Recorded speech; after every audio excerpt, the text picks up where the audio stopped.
चलते चलते में आपका स्वागत है। मैं हूं शेखर गुप्ता और चलते चलते इस सप्ताह का मैं आपको एक गांव से ला रहा हूं जिसका नाम है नरौरा।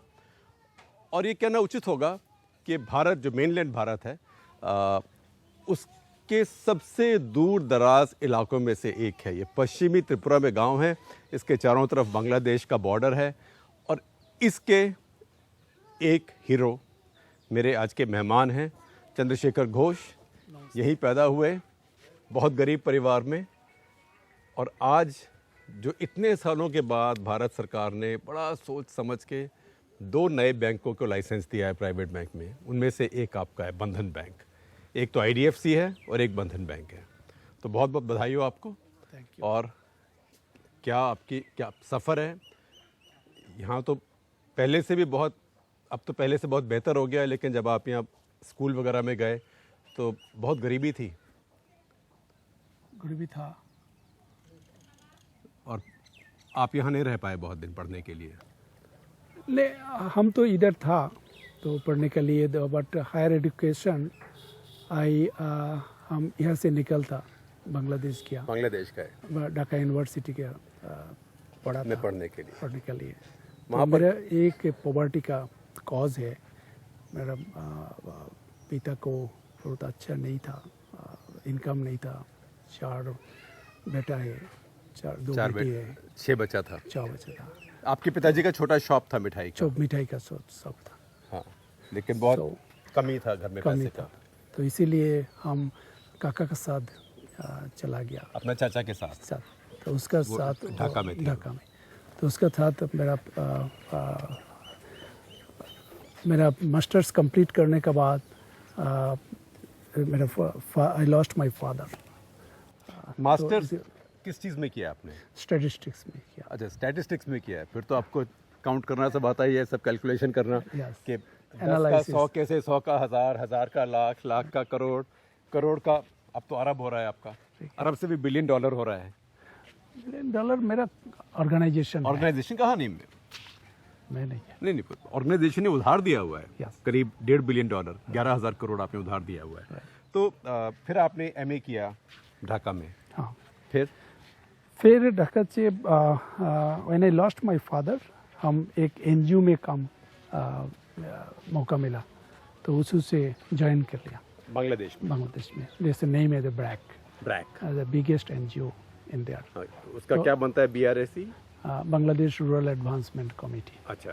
तो उसके साथ थोड़ा काम करने का, गरीबी को देखा नज़दीक है, कैसे चल रही है, कैसा तैयार। क्योंकि ये वो मोहम्मद यूनुस साहब का NGO नहीं है, उनका तो ग्रामीण है, ये दूसरा है। बाद में एक NGO ऑफर किया हमको, विलेज वेलफेयर सोसाइटी का नाम है। Why not you come to us and work as a developer. अभी भी आप गरीब ही थे, बहुत थोड़ा तनख्वाह में काम कर रहे थे। अभी भी है। कितना सैलरी में काम किया आपने वो NGO में? फिर जो ज्वाइन किया कितना मिला? NGO में ज्वाइन किया 3000 रुपीज़ का। हाँ। एंड जो छोड़ने का टाइम मेरा सैलरी था 5000। और कौन से साल में छोड़ा आपने? 2000 साल। 2000। तो ये तो मिनिमम वेज के आसपास ही था सैलरी उस टाइम। या उसका टाइम बिलो है, बिलो मिनिमम वेज। और आप क्या करते थे NGO में? NGO में वही है, ट्रेनिंग मेरा होप था। मेरा मेन जो काम है वो to develop the skill of the staff, motivate the staff to work for poor people.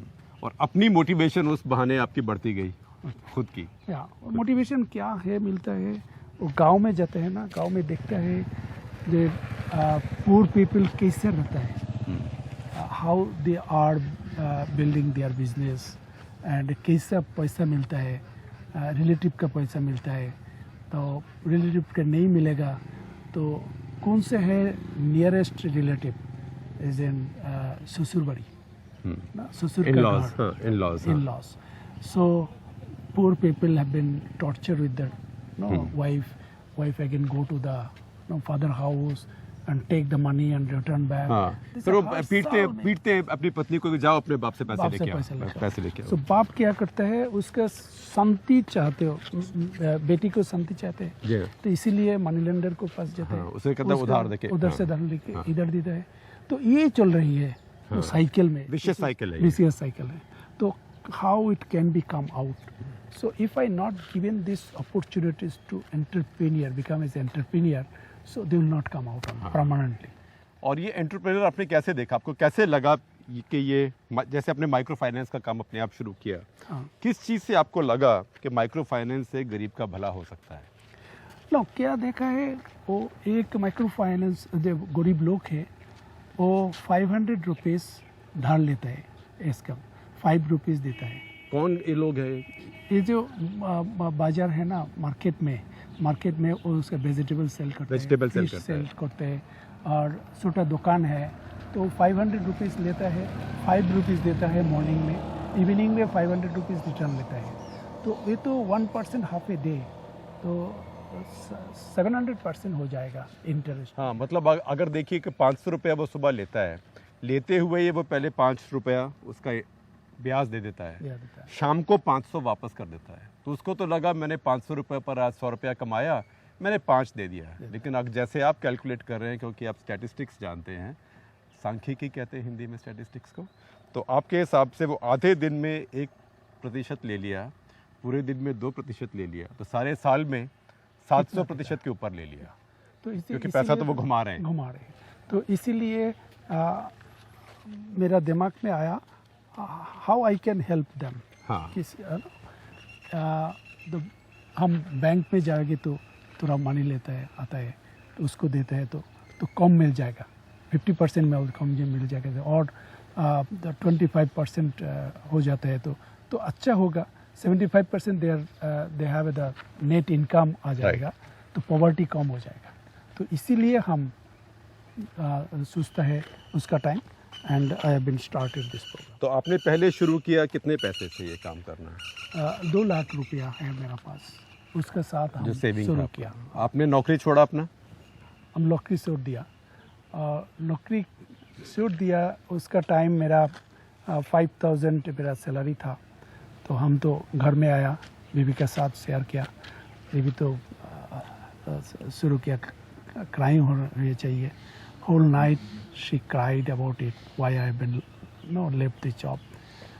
And morning सुबह से she phone to her brother-in-law, and brother-in-law also called me that why you have been left the job, it is very bad decision for your life. कि आपका परिवार कैसे चलेगा जब आपके पास तनख्वाह नहीं आएगी? तो चार आदमी है परिवार में, तो कैसे चलेगा. तो इसीलिए हम बोला, तो दूसरा जो पूर पीपल देखा, हम उसके लिए कुछ काज करेगा तो मेरा दिल में ना अच्छा होता है. हाँ. और क्या है, तो मेरा जो 5000 है, क्या इन फ्यूचर है मेरा? हाँ. फ्यूचर नहीं है, तो why not I can start in this work which is my future is there also. I can अपना आपका अपना भविष्य भी बन सकता है और दूसरे का भी, गरीबों का भी बन सकता है. तो आपने 2 लाख अपनी सेविंग से ये उधार देना शुरू किया. हाँ. कितने दिन तक ये चला आपका 2 लाख? आफ्टर 3-4 मंथ्स, 3-4 महीना बाद में सब कुछ फिनिश हो गया. हाँ. एंड स्टाफ तो मेरा पास आ गया, सर पैसा तो शेष हो गया, पैसा ना दो. हाँ. हम नहीं चलना पड़ेगा. Sometimes the staff is sleeping in my bed. Without money I can not go back to the home. This is मेरे पास आपने मुझे पैसा दिया नहीं, सैलरी, तो घर कैसे जाऊँ? सैलरी नहीं है और पैसा फॉर डिसबर्समेंट नहीं दिया. हाँ. या तो महिला तो डिमांड है. हाँ. आप नहीं दिया तो कैसे चलेगा. तो इसीलिए हम गया ब्रदर इन लॉ हाउस का, वो पूरा दिया. कितना ब्रदर इन लॉ से कितना लिया आपने? तो 1,65,000, 1,65,000 लिया आपने. हाँ. तो उसका वो 3 महीना बाद वो भी खत्म हो गया. तो क्या करेगा. तो उसका टाइम हम मनी लेंडर के पास गया. तो मनी लेंडर के पास दैट इज इन 1.75, पौने 2% पर मंथ. तो उसको अगर आप कंपाउंड करेंगे, चक्रवृद्धि करेंगे, तो वो 30%, 32-33% हो जाएगा मेरे ख्याल. जी. तो वो दिया. तो मेरा दिमाग में एक ही था, how I can proof it that this is a financially good model for the bank. And उसका time I knocked every bank of the door. वो भी रिस्पॉन्स नहीं किया हमको. किसी बैंक ने पैसा नहीं दिया? किसी बैंक ने नहीं दिया. क्या कारण था? कारण तो 3 बोला you are not very renowned person. आप मतलब मशहूर नहीं है, बस मशहूर तब आप हो गए और अभी और हो जाएंगे। नाउ थोड़ा ज़्यादा हो गया। ऐसे ज़्यादा हो जाए। नेक्स्ट बोला आपका जो बैलेंस शीट है, बैलेंस शीट 3 साल नहीं हुआ, हाँ, हम नहीं दे पाएगा। थर्ड बोला आपका बैलेंस शीट तो प्रॉफिट नहीं है, तो कैसे देगा? कैसे देगा? तो तीनों भी अच्छा नहीं है मेरा लिए, and they are not giving. तो इसीलिए चलते चलते करके तो सिडबी थोड़ा एग्री हुआ मेरा साथ। वो सरकार का एक कॉर्पोरेशन है, सरकार का small industries development bank of India, bank of India. So, जो छोटे छोटे उद्यमी होते हैं उनको पैसा देता उसका है। पैसा देता है। तो उसका अच्छा लगा मेरा मॉडल, तो वो बोला जब ठीक है हम देते हैं तुमको। तो ये हमको देते हैं 20 लाख, एंड उसके दिए मेरा 2 ब्रांच शुरू किया। अच्छा, एंड एक है रूरल ब्रांच, वो बागनान में है, 60 kilometres far from Calcutta city. Right. Another one दूसरा है कुन्नगढ़, वो थोड़ा सेमी अर्बन है। राइट। सो मेरा टेस्ट यही है, रूरल कैसे होता है, सेमी अर्बन में कैसे होता है, उसके एक्सपीरियंस में मेरा एक्सपांड करने का। तो आपका उसके बाद सिडबी का पास HDFC बैंक आया। अच्छा, और उसका 30 लाख दिया। अच्छा, तो इसीलिए थोड़ा बढ़ के बढ़ गया। गया था, 37 बैंक हो गया। अब 37 बैंक से इस समय जो मैंने आपका कागज बैलेंस शीट वगैरह पढ़ा है, आपने 9,000 करोड़ रुपया उधार लिया हुआ है 37 बैंकों से, और 37 इंडिया में सारे बड़े बड़े बैंक हैं। कोई ऐसा बैंक नहीं है जो आपको उधार देना ना चाहता हो, क्योंकि बैंकों को भी फायदा है। बैंकों को प्रायोरिटी सेक्टर में लैंडिंग करनी है। उनको पता नहीं गरीब को पैसा कैसे दें, वो तो विजय माल्या को देते हैं, तो वो आपको देते हैं कि गरीब को आप दे दो भाई, उनकी भी खाना पूरी हो जाती है जो उनकी रिक्वायरमेंट है। और अभी तो मैंने सुना है आपके पास और बड़े बड़े बैंकों से भी लोन सैंक्शन आई हुई है। ये तो 37 बैंक देता है, तो सिडबी तो 20 लाख के लिए थोड़ा ज़्यादा परिश्रम हुआ। But now SIDBI given the 500 crores at a time, 1 sanction letter. अच्छा, 1 बैंक दिया 2000 crores 1 सैंक्शन लेटर। ये कौन सा बैंक है जो 2000? कोटक बैंक। कोटक बैंक ने 2000 करोड़ दिया, और कोटक बैंक तो प्राइवेट बैंक है, बिना सोचे समझे ठोक के बजाय देगा नहीं वो। ना वो तो देख रही है ना, 5 साल में 5 साल में देखा। तो स्टेट बैंक दिया 500 crores एक साथ में। हाँ, नो, तो उसका बैंक का कॉन्फिडेंस आ गया।